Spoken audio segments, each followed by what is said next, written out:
Apa maksud dari cara yang pertama ini? Ialah kita tidak boleh keluar dan tetap harus fokus pada bidang ilmu kita masing-masing. Contohnya, kita bisa mengamati kejadian dalam bidang ilmu kita dengan teliti. Jika sudah menemukan kejadian yang sekiranya menarik, kita akan menemukan sebuah teori. Jika belum ada teorinya, disitulah celah dari penelitian tersebut. Dan yang kedua, menemukan konsep yang tidak ada pada penelitian terdahulu. Cara menemukan research gap yang kedua ini yaitu kita harus pandai-pandai membaca penelitian terdahulu. Temukan konsep yang sebenarnya berhubungan tetapi tidak menjadi fokus penelitian tersebut. Dan yang ketiga menemukan inkonsistensi dalam penelitian terdahulu. Jumlah penelitian terdahulu tidak hanya satu. Seperti misal, penelitian yang pertama memiliki hasil bahwa variabel X dan Y berhubungan secara positif. Tetapi di penelitian yang lain, variabel X dan Y tersebut berhubungan secara negatif. Perbedaan hasil tersebut merupakan research gap atau celah bagi penelitian. Dan cara yang keempat ialah menemukan kekurangan dari penelitian terdahulu. Setiap riset atau penelitian pasti memiliki kelemahan. Salah satu yang menyebabkan hal tersebut ialah banyaknya teori yang digunakan dibatasi oleh teori tertentu atau kurangnya informasi. Maka dari itu, seringkali artikel penelitian menjabarkan apa saja yang bisa diteliti lebih lanjut. Kita sering menjumpai bagian keterbatasan dan saran untuk penelitian mendatang sebuah penelitian, bukan? Ya, salah satu maksud dari bagian tersebut adalah supaya peneliti selanjutnya tahu apa yang harus kita teliti. Baiklah, itu saja yang itu merupakan sedikit pengetahuan mengenai research gap. Kita akan melanjutkan bagaimana tutorial pemetaan data research gap melalui aplikasi PostViewer. Baiklah, kita akan menuju ke tutorial selanjutnya, yaitu mengenai tutorial bagaimana cara kita memetakan research gap melalui aplikasi PostViewer. Pertama-tama, saya sudah mendownload aplikasi PostViewer. Kalian bisa mendownloadnya di Google Chrome dengan cara mengklik download PostViewer download. Nah, di sini ada websitenya, bisa kalian kunjungi sendiri. Kemudian hal yang kita butuhkan sebelum PostViewer ini sendiri yaitu publish or perish. Dan itu juga bisa di-download melalui Google Chrome, dan itu sudah saya download sebelumnya. Kita buka terlebih dahulu publish or perish 7.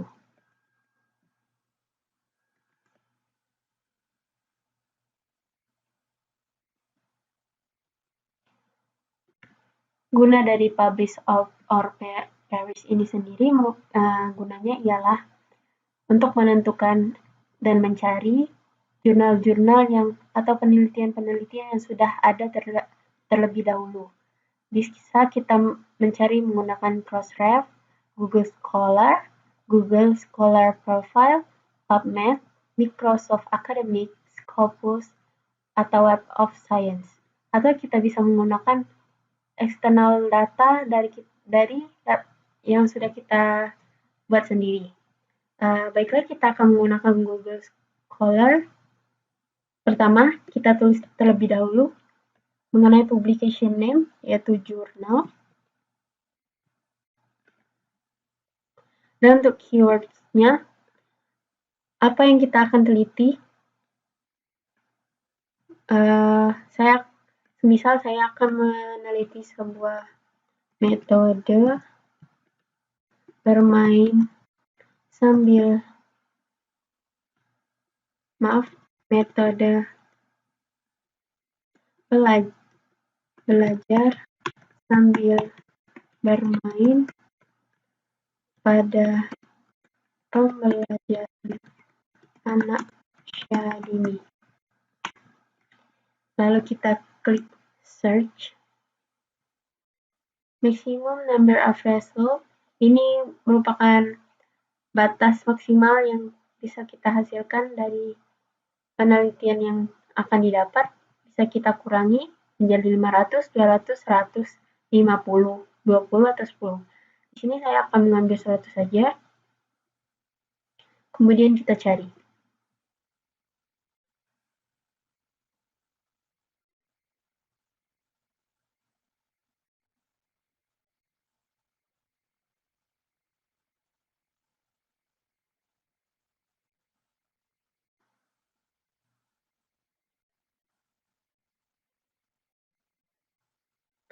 Nah, penelitian-penelitian atau jurnalnya sudah muncul yang mengenai metode belajar sambil bermain dan pada pembelajaran anak usia dini. Di sini kita bisa mengklik salah satu jika ingin melihat isi dari jurnal-jurnal yang sudah ditemukan oleh Publish or Perish ini. Seperti ini contohnya, klik saja.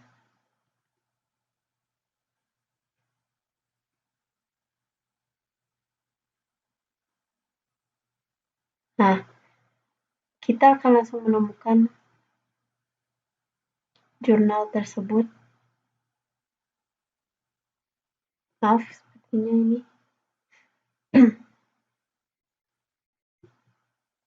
Seperti ini.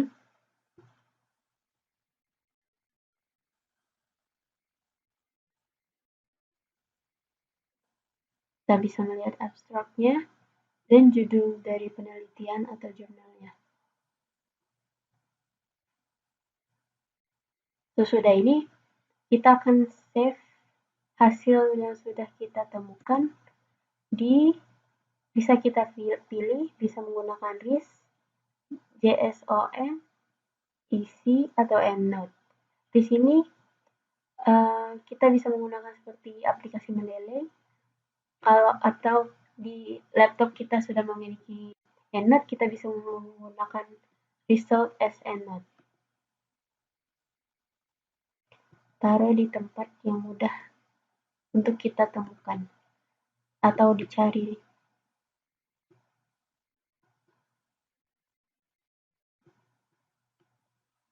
Sini saya beri nama,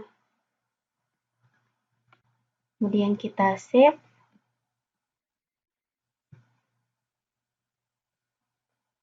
Kita sudah selesai menggunakan Publish or Perish ini. Mengapa tidak menggunakan Publish or Perish saja? Kan karena sudah menemukan semua penelitian terdahulu yang kita butuhkan. Mengapa harus menggunakan FOSS-Viewer sendiri? Itu akan memudah kita dalam memetakan dan menemukan kesenjangan-kesenjangan penelitian yang sudah dilakukan oleh peneliti sebelumnya. Baiklah, kita kembalikan dan kita menuju FOSS-Viewer.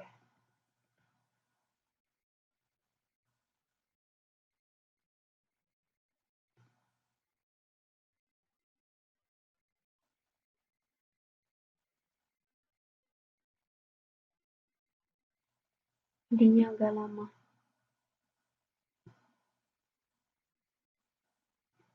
Nah, seperti ini tampilan dari FOSS-Viewer itu sendiri. Di bagian ini merupakan ketika kita membuka create, kita akan menemukan file yang ingin kita buka, yang akan kita lakukan pemetaan. Dan yang di atas ini, network visualization ini, dan overlay visualization, dan density visualization. Density visualization ini akan menunjukkan semakin terang sebuah bulatan dari kata yang kita cari, semakin banyak penelitian yang sudah dilakukan. Dan sebaliknya, bila bulatan tersebut agak kabur atau kabur, penelitian tersebut jarang digunakan atau belum banyak diteliti. Hal tersebut bisa membuktikan research gap atau bisakah kita mengambil penelitian tersebut. Baiklah, langsung saja kita membuka file of create. Nah, choose type of data, maksudnya kita akan memilih data yang akan kita gunakan. Kita akan memilih create a map based on text data. Karena kita sudah menemukan data yang akan kita lakukan pemetaan. Klik next. Choose data source. Ini merupakan tempat di mana kita menyimpannya tadi. Kita kan menyimpan data dari publish or perish di EndNote. Jadi yang kita pilih merupakan read data from reference manager files. Klik next. Kemudian buka EndNote dan kita cari file yang sudah kita simpan tadi. Buka dokumen. File ini yang saya simpan tadi. Klik OK. Next lagi. Nah, maksud dari choose files ini, title and abstract files. Kita bisa membuka dan mengetahui tentang judul serta abstrak dari penelitian tersebut. Kita juga bisa memilih apakah hanya ingin mengetahui judul dari penelitian tersebut atau hanya abstraknya saja. Kali ini saya akan memilih title and abstract fields. Klik next lagi.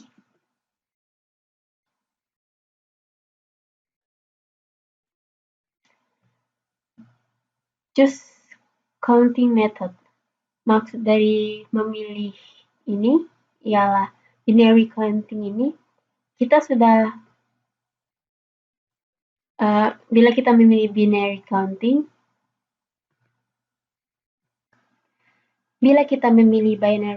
ini, kita akan mendapatkan sebuah pemusatan data. Maksudnya, bila kita menemukan kata-kata dalam satu topik atau di topik yang lainnya memiliki kata yang sama, satu topik tersebut akan dianggap satu walaupun di topik-topik yang berbeda. Bila kita memilih full counting, data tersebut akan lebih meluas, seperti topik tersebut tidak akan disamakan menjadi satu topik, melainkan bila kita menemukan dua topik, ya jumlahnya akan tetap dua, bukan satu, seperti binary counting. Baiklah, kita akan memilih binary counting. Untuk yang di bawah ini, kita abaikan saja. Lalu klik next lagi. Nah, minimum number of occurrence of a term merupakan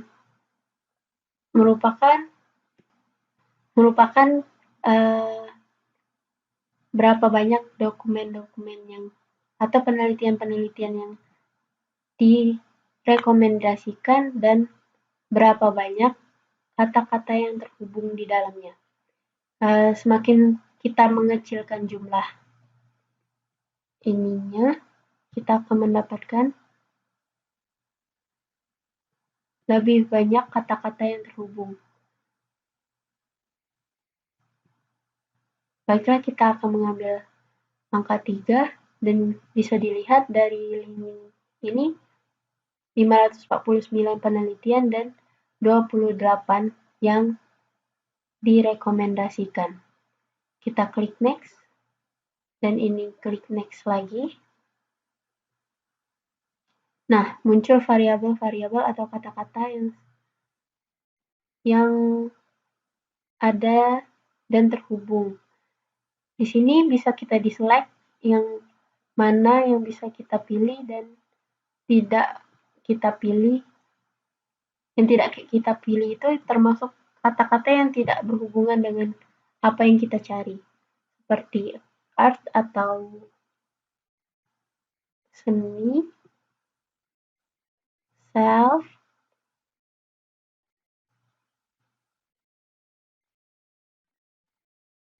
case, dan area. Information juga.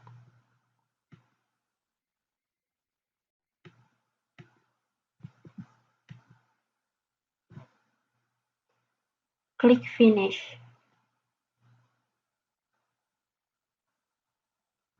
Nah, bisa kita lihat ada beberapa warna yang ditampilkan oleh aplikasi Force Viewer ini. Ada warna merah, hijau, biru. Ada 3 warna. Atau yang bisa disebut sebagai cluster. Clusternya ada 3 cluster. Items itu merupakan titik-titik yang bulat-bulat ini. Ada 12 items.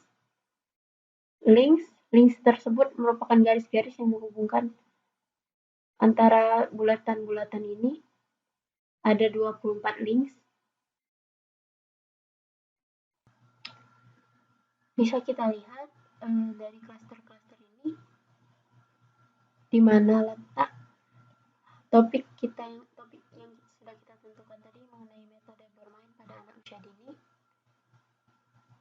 ternyata berada pada cluster yang ini, yang berwarna hijau.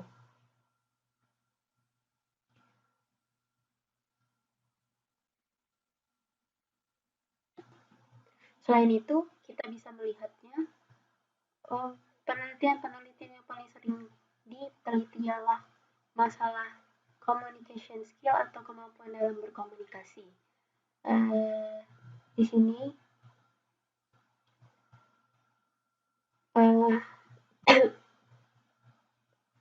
communication skill itu juga berhubungan dalam metode bermain pada anak usia dini. Untuk posisi riset sendiri, communication skill menempatkan posisi yang paling banyak diteliti. Dan communication skill ini juga berkaitan dengan attitude atau sikap, penelitian mengenai efektivitas, dan teaching communication skill atau kemampuan berkomunikasi saat mengajar, simulasi, masalah, bermain peran, bermain, aktivitas, dan anak.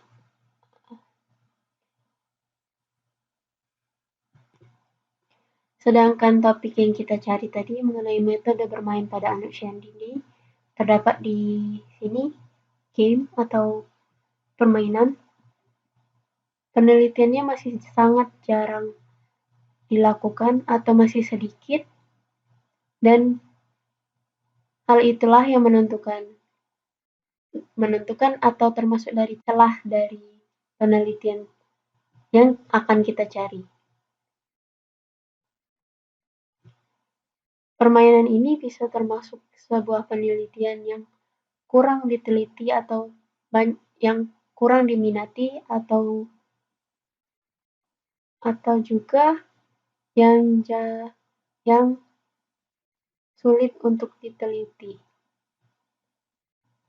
Baiklah, kita bisa menentukan penelitian seperti apa yang akan kita ambil setelah kita melakukan pemetaan data di setcap yang melalui Force Viewer ini.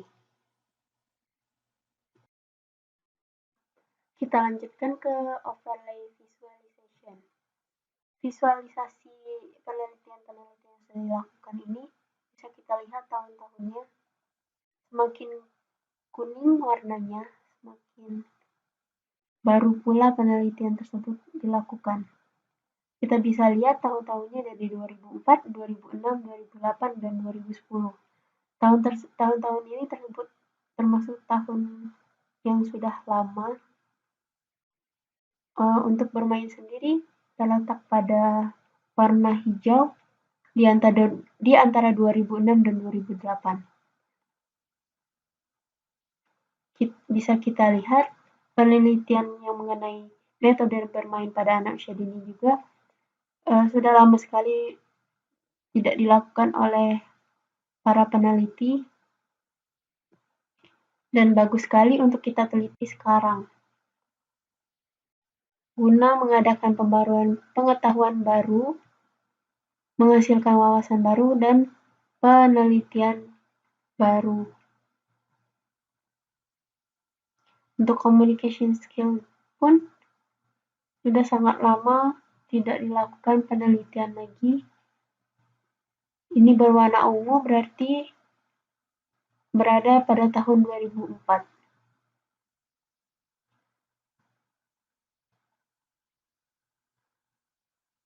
Penelitian itu semakin lama tahunnya itu akan semakin tertinggal atau tidak lagi akurat. Oleh karena itu, bagus sekali bila kita mengambil sebuah penelitian itu untuk diteliti di tahun sekarang. Baiklah, kita bergeser pada density visualization. Visualisasi density ini bermaksud kita bisa lihat di sini semakin terang warnanya, semakin sering penelitian tersebut dilakukan. Untuk communication skill, attitude, effectiveness, teaching communication skill masih terang dan itu membuktikan bahwa topik-topik ini sering sekali diteliti oleh para peneliti. Untuk game sendiri bisa kita lihat di sini warnanya juga terang, berarti sudah banyak yang meneliti mengenai tentang metode bermain pada anak usia dini. Tetapi yang bisa kita lihat pada overlay visualization, penelitian yang dilakukan oleh peneliti sebelumnya itu sudah lama sekali, dan tahun terakhir itu 2010, maka sangat-sangat dianjurkan bagi kita untuk mengadakan penelitian ini dengan membaca lagi, mencari tahu mengenai fenomena-fenomena yang belum dijelaskan oleh peneliti yang sebelumnya, menemukan konsep yang tidak diperhatikan oleh peneliti, dan lainnya melalui jurnal-jurnal atau penelitian sebelumnya. Dan tentunya untuk kesenjangan lain, kita bisa menggunakan salah satu atau banyak dari penelitian yang sudah kita temukan dalam publish or perish tadi untuk dibuka agar kita mengetahui dan menemukan fenomena yang belum dijelaskan ataupun menemukan konsep yang tidak diperhatikan oleh penelitian-penelitian sebelumnya. Tidak bisa hanya melihat sebagai lab, tidak bisa hanya melihat dari pemetaan ini saja karena hanya sedikit sekali yang bisa kita lihat di sini seperti ini di bermain di game. Linknya pun hanya 5. Nah, bisa kita buka penelitian-penelitian itu untuk menemukan lebih banyak lagi riset gap yang bisa kita dapatkan. Baiklah, terima kasih. Itu saja video kali ini. Saya ucapkan terima kasih yang sudah menonton dan menyaksikan video ini. Semoga bermanfaat untuk kita semua. Assalamualaikum warahmatullahi wabarakatuh.